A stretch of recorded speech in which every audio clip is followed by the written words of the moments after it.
The decree arrived before breakfast, and by the time the wax had cooled on the third copy, every footman in Ashworth Hall already knew what it said before the Duke did. Marcus Vane, the Duke of Castleford, read it once standing, then again sitting, as if changing the angle of his body might change the angle of the king's will.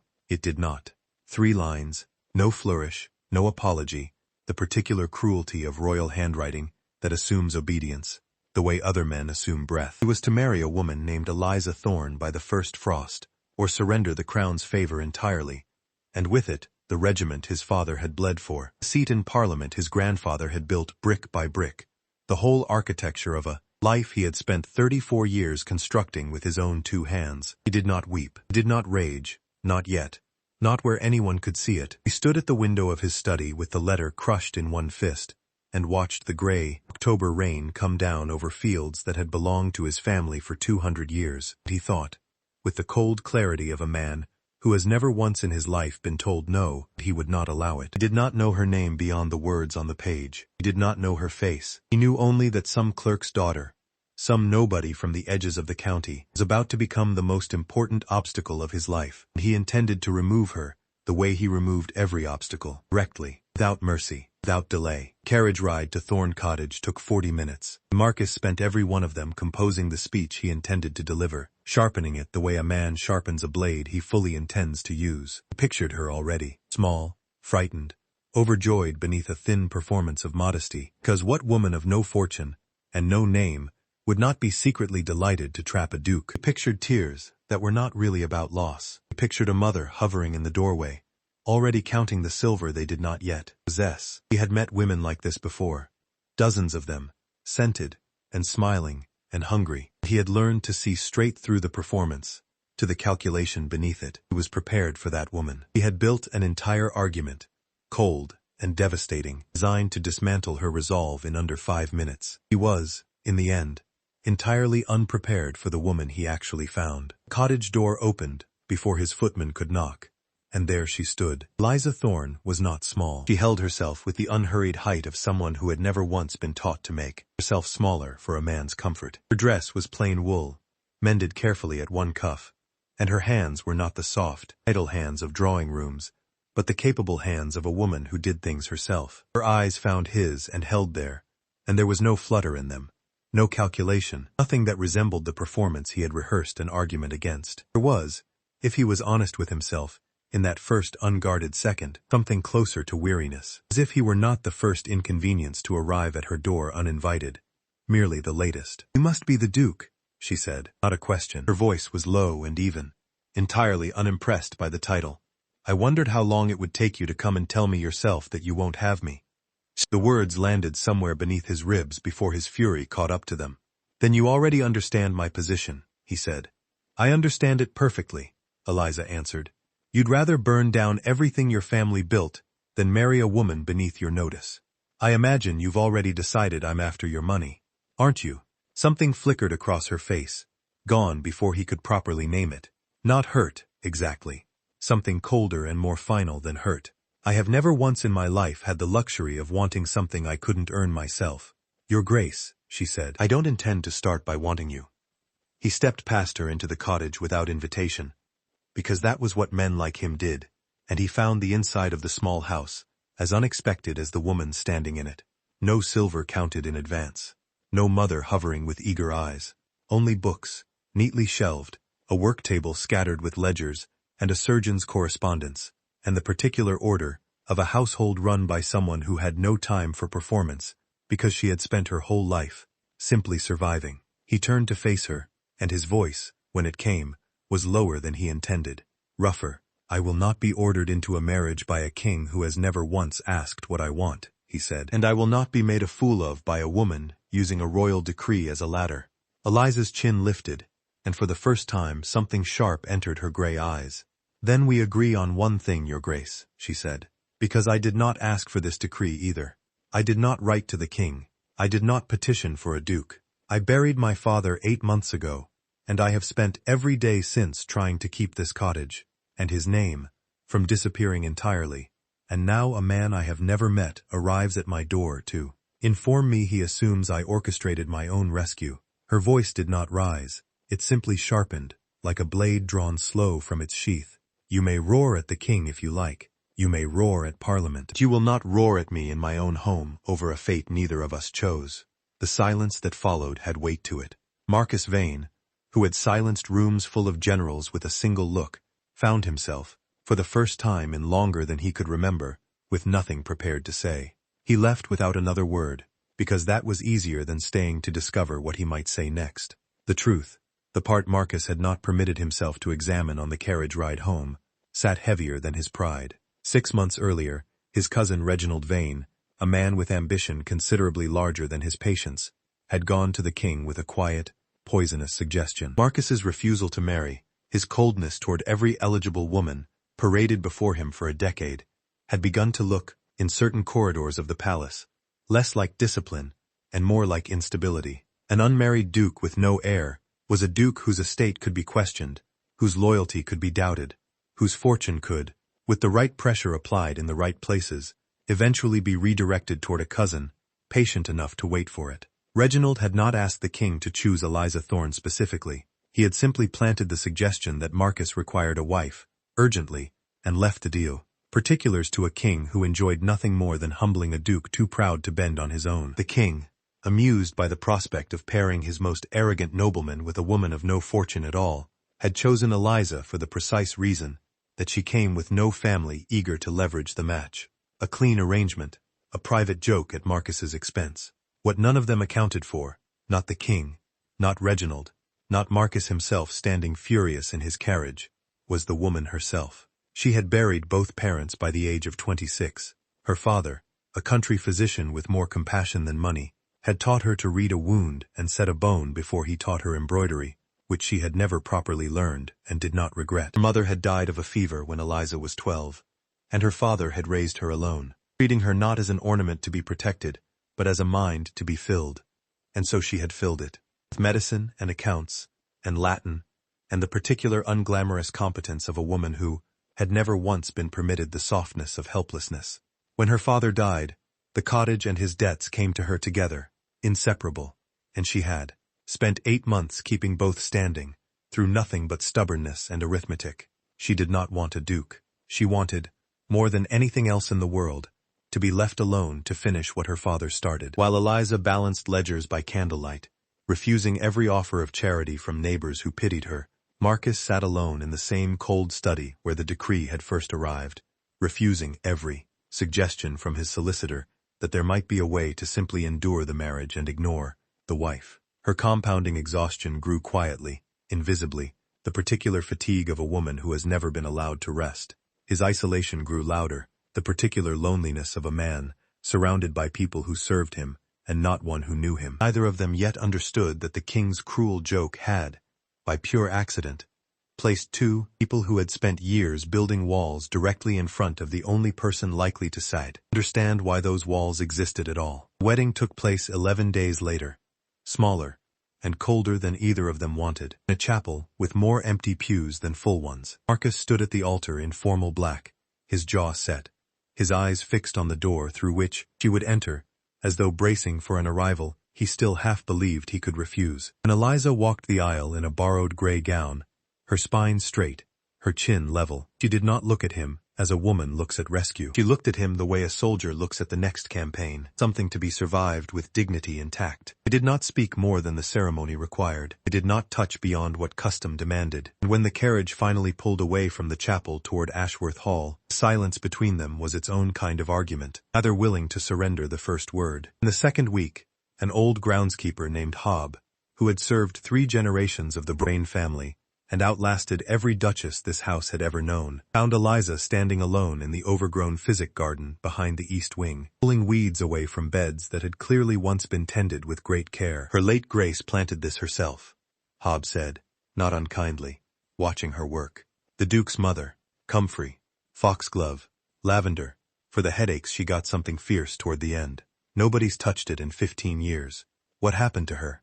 Eliza asked, not looking up from the soil. Hobb was quiet a moment, the particular quiet of a man deciding how much of an old grief belongs to a stranger. Took ill the winter the young master turned 19, wasting sickness, the physicians called it, though I never trusted that word much. She suffered a long while before the end, and the Duke, the old Duke, his father, never once let the young master pass the sick-room door.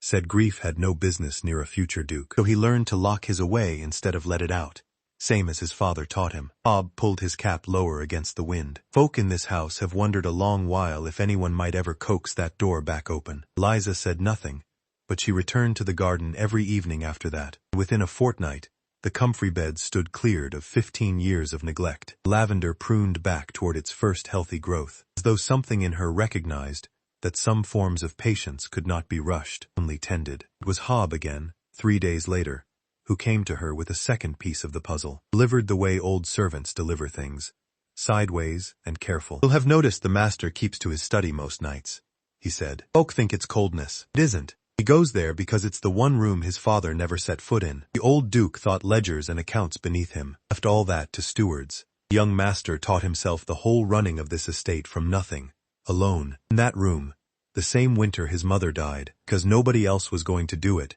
and he was too proud to ask for help he didn't believe he deserved." Bob shrugged, the way a man shrugs when he has said more than he intended, and cannot now take it back. "I only tell you because I think somebody ought to know what that room actually means before Sev. We judge the silence that comes out of it." Eliza turned the information over carefully in the days that followed, watching Marcus with new eyes, not the eyes of a woman cataloging an enemy's weaknesses, but the eyes of a woman beginning, slowly, and against her own caution, to understand the architecture of a man, instead of merely the title stamped across his door. It was Mrs. Abbott, the housekeeper who had served the family longer than Hob himself, who offered the final piece, unprompted, while helping Eliza dress for a small county dinner neither of them wished to attend. "He watches you at the gatehouse, you know," Mrs. Abbott said, fastening the last clasp at Eliza's wrist. "Stands at the study window most evenings, till you've finished, and walked back up the path safe. Thinks none of us notice. We all notice, Your Grace. Every one of us." She met Eliza's eyes in the mirror, something gentle and certain in her expression. 14 years I have served this family, and I have never once seen that man wait at a window for anyone before you." While Eliza absorbed each fragment of the man she had married, piecing together a portrait far more complicated than the cold Duke who had stormed into her cottage, Marcus found himself, in turn, quietly transformed by simple proximity to her. He began arriving at supper on time, a habit he had abandoned years before her arrival. He began asking the steward after the Eastern tenants by name, something he had never once thought to do in a decade of managing the estate by ledger alone. And one evening, working together at the long table in his study, to settle a dispute over the gatehouse clinic's supply costs, their hands met, reaching for the same column of figures, and neither pulled away as quickly as either might once have insisted they would. "You add faster than my steward," Marcus said, something almost like warmth threading through the observation. "My father always said a physician who cannot manage her own accounts will be cheated by everyone who ever owes her," Eliza answered, and for the first time since the wedding, something that might have been a real smile passed between them, brief and unguarded and entirely without performance. It was nearly 4 weeks before the silence finally broke. Marcus found her in the estate's small medical room, a space he had forgotten even existed until he discovered the door cracked open one evening, and the lamp still burning past midnight. Eliza sat hunched over a stack of correspondence, and a worn leather satchel of instruments, her sleeves rolled, ink staining 2 fingers of her right hand. She did not look up immediately. "You should be asleep," he said, "because it was easier than anything true." "So should you," she answered, not unkindly, "and yet here we both are." He stepped further into the room, uninvited again, though this time something in him hesitated at the threshold first. "What is this?" he asked, gesturing to the satchel, the careful rows of dried herbs, the precise handwriting filling page after page. "My father's practice," Eliza said. "What's left of it. The tenants on the eastern boundary have no physician within 9 miles, and 3 of their children took fever last winter that a proper bone setter could have prevented from spreading. I asked your steward for permission to open a small clinic in the old gatehouse. He told me a duchess does not play at doctoring." Her mouth tightened, not quite a smile. "Nothing so generous as that. I did not ask his permission a second time. I am simply doing it quietly instead." Something shifted in Marcus that he could not immediately name. Not admiration, not yet, though it stood close enough to recognize the shape of it. "You disobeyed my steward." "I disobeyed a man who has never once set a broken bone in his life, and felt qualified to tell me I shouldn't." Eliza finally looked up, and there was no apology in her eyes at all. "If you intend to send me away from it, Your Grace, I would rather you say so directly than have him do it on your behalf." He was quiet for a long moment. Outside, the wind worked at the old glass, and the lamp between them guttered low and steadied. "I have no intention of sending you away from it," he said finally. The words surprised him as much as they appeared to surprise her. "Continue." It was not warmth, not exactly. It was the first true door he had opened to her since the morning he'd arrived at her cottage, ready to dismantle her resolve. And they both seemed to understand, without saying so, that something had quietly changed shape between them. Over the following days, Marcus found reasons to pass the gatehouse more often than estate business required. He watched her set a stable boy's broken finger, with hands that did not shake, watched her speak to frightened tenant children, in a voice that gentled without ever once becoming pitying, watched her work, until the candle burned to nothing, and never once complain of the hour. And Eliza, who had spent 8 months building her own walls, as carefully as he had spent years building his, found herself, against every intention, watching him as closely as he watched her. The way he stood quietly at the gatehouse door, instead of commanding attention the moment he entered a room. The way he had stopped, somewhere in the last fortnight, looking at her like an obstacle, and started looking at her like a question he had not yet finished asking. The night everything cracked open began with a letter that was never meant to reach her. It arrived for Marcus, by private courier, sealed with Reginald's mark. And Eliza found it only some aim. Because she had gone searching the study for a medical text she remembered seeing on his shelves. The letter sat half-burned in the hearth grate, as if someone had tried to destroy it, and stopped halfway through the act. She should not have read it. She read it anyway, because the surviving fragment carried her own name, and a woman builds instincts for danger the way she builds anything else, through necessity. The fragment was brief, vicious in its precision. Congratulated Marcus on a marriage that would, in Reginald's words, settle the matter of the succession question permanently, leaving little room for the estate to wander into less deserving hands once the inconvenient wife has served her purpose, and the king's attention has moved elsewhere. Eliza read it twice. The phrase "served her purpose" sat in her chest like a stone dropped into still water, sending its cold outward in slow, deliberate rings. She did not confront him that night. She simply withdrew, the way she had learned to withdraw from every disappointment life had handed her.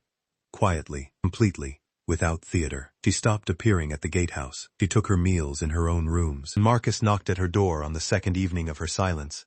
She did not answer. He stood in the corridor longer than his pride should have permitted him to, before finally walking away. On the third night, a folded letter appeared beneath her door instead of a knock. Eliza stared at it a long while before she finally lifted it from the floor. "Eliza, I do not know how to say this so that you will believe it, only that I must try, because the alternative is letting you sit in that room, thinking yourself unwanted by the one person who has come, in 4 short weeks, to want very little else. I burned my cousin's letter the moment I finished reading it, before I ever knew you had seen the surviving piece of it, not because I feared what it might suggest to others, but because I could not stand the sight of his ambition sitting in the same room as your name. Reginald has spent 6 months trying to prove I am unfit to hold this title, and a wife who arrived with no family to defend her seemed, to him, the easiest weakness to exploit. He was wrong about you from the very first letter he wrote, the same way I was wrong about you from the very first morning I arrived at your door, ready to despise you. I would have fought the king's decree with everything I owned if he had chosen any other woman in England. I want you to know that plainly, because I think you deserve the whole truth, and not the comfortable half of it. I would not undo this marriage now, Eliza. Not if it cost me Ashworth itself. Not if it cost me every acre my family has held for 200 years. I would still choose this. I would still choose you. I am not skilled at saying such things. I have spent 34 years being told that a duke does not need to say them at all, only act. And so I have acted instead, badly, and far too quietly, hoping you might see it, without my having to risk the words. I see now, that was a kind of cowardice I can no longer afford. Whatever you decide tonight, I will not send Hob or Mrs. Rabbit to plead my case for me. I am asking you myself, plainly, for the first time in my life. Open the door, if you are willing. If you are not, I will not knock again, and I will respect whatever distance you require. But I needed you to know, before either of us decided anything further, that I would have told you the truth eventually, even if you had never found that letter at all. I was only ever waiting for the courage to say it first. Marcus. Eliza read it twice by candlelight, and somewhere in the second reading, the cold stone that had settled in her chest 3 nights earlier began, slowly, to loosen its grip. The door opened. Marcus stood in the corridor, having clearly not moved far from it in some time, and for a long moment neither of them spoke at all. "Why should I believe a letter?" Eliza said finally, "when every person who has ever claimed to want me has wanted something else entirely underneath it?" "Because I am done wanting something else," Marcus said. The words cost him visibly, the particular cost of a man dismantling 34 years of careful armor in a single corridor. "I came to your cottage prepared to despise you. I have spent 3 weeks failing entirely at that task. You do not perform for me, Eliza. You have never once performed for me, and I find that I would rather stand in this corridor, being refused by the one woman who has never lied to me, than spend another year being flattered by people who never once told me the truth." She did not move for a long moment. Then she stepped forward, and when he reached for her, slowly, giving her every opportunity to step back, she did not step back at all. "I have wanted very little in my life that was simply for myself," she said quietly, her hand finding his. "I am only now learning how to want this."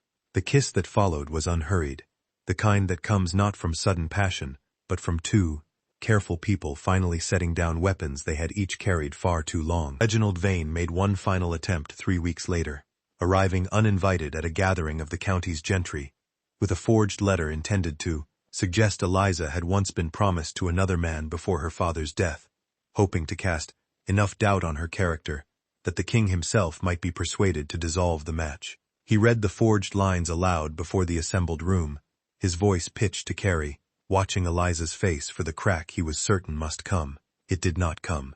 Eliza rose from her seat instead, unhurried, and crossed the room to stand before him in front of every watching guest. "I buried my father with my own hands 8 months ago, Lord Reginald, because there was no one else left to do it," she said, her voice carrying clean and level across the silent hall. "I kept his practice alive with nothing but stubbornness and arithmetic.